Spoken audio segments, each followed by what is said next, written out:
ଗୋଦୁଆଁ ସରକାରୀ ଆଶ୍ରମ ସ୍କୁଲରେ ଅବ୍ୟବସ୍ଥା ଓ ମାନସିକ ନିର୍ଯାତନା ଅଭିଯୋଗ କଲେ ଶିକ୍ଷୟିତ୍ରୀ। ଘଟଣାକୁ ରଫାଦଫା କରିବାକୁ ଉଦ୍ୟମ। ନିରପେକ୍ଷ ତଦନ୍ତ ଦାବି। କେନ୍ଦୁଝର ଜିଲ୍ଲା ହରିଚନ୍ଦନପୁର ବ୍ଲକ ଅନ୍ତର୍ଗତ ଶଗଡ଼ପଟା ଗ୍ରାମ ପଞ୍ଚାୟତରେ ଥିବା ଗୋଦୁଆଁ ସରକାରୀ ଆଶ୍ରମ ବିଦ୍ୟାଳୟରେ ଦୀର୍ଘଦିନ ଧରି ଅବ୍ୟବସ୍ଥା ଅଭିଯୋଗ ହୋଇଆସୁଥିବା ବେଳେ ଗତ 24 ତାରିଖ ଦିନ ଏହି ବିଦ୍ୟାଳୟର ଜନୈକ ଶିକ୍ଷୟିତ୍ରୀ ମାନସିକ ନିର୍ଯାତନା ସହି ନ ପାରି ଜିଲ୍ଲା ମଙ୍ଗଳ ଅଧିକାରୀଙ୍କର ଦ୍ୱାରସ୍ଥ ହୋଇଥିଲେ। ବିବରଣୀ ଅନୁଯାୟୀ ଦୀର୍ଘ 1 ଘଣ୍ଟାରୁ ଉର୍ଦ୍ଧ୍ୱ ସମୟ ଧରି ଉକ୍ତ ଶିକ୍ଷୟିତ୍ରୀ ଓ ନୂଆ କରି ଯୋଗ ଦେଇଥିବା ଜିଲ୍ଲା ମଙ୍ଗଳ ଅଧିକାରୀଙ୍କ ମଧ୍ୟରେ ଆଲୋଚନା ହୋଇଥିବା ବେଳେ ସମ୍ପୃକ୍ତ ଶିକ୍ଷୟିତ୍ରୀ କୁଆଡ଼େ କାନ୍ଦି ନିଜର ଦୁଃଖ ଜଣାଇବା ସହ କିଛି ଗୋପନ ଭିଡ଼ିଓ ଓ ଅଡ଼ିଓ ପ୍ରମାଣ ଦେଇଥିବା କୁହାଯାଇଛି।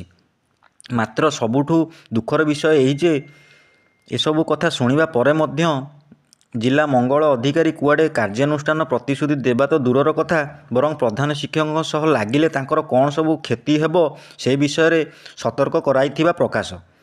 ତେବେ ସେହି ଭିଡ଼ିଓ ଓ ଅଡ଼ିଓରେ କ'ଣ ଅଛି ତାହା କେବଳ ସମ୍ପୃକ୍ତ ଶିକ୍ଷୟିତ୍ରୀ ଓ ଜିଲ୍ଲା ମଙ୍ଗଳ ଅଧିକାରୀଙ୍କୁ ଜଣା।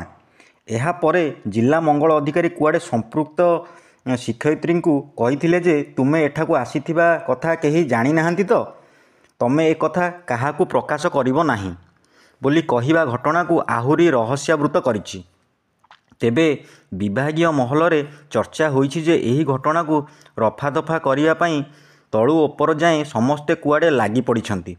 ତେଣୁ ନାରୀ ସୁରକ୍ଷାର ଦ୍ୱାହି ଦେଉଥିବା ରାଜ୍ୟ ସରକାର ମୁଖ୍ୟମନ୍ତ୍ରୀଙ୍କ ନିଜ ଜିଲ୍ଲାରେ ଘଟିଥିବା ଏହି ଘଟଣାର କ'ଣ କାର୍ଯ୍ୟାନୁଷ୍ଠାନ ଗ୍ରହଣ କରୁଛନ୍ତି ତାହା ହିଁ ଦେଖିବାକୁ ଅପେକ୍ଷା। କେନ୍ଦୁଝରରୁ ଗଗନ ବିହାର ଦାସଙ୍କ ରିପୋର୍ଟ, ଓଡ଼ିଶା ନ୍ୟୁଜ୍।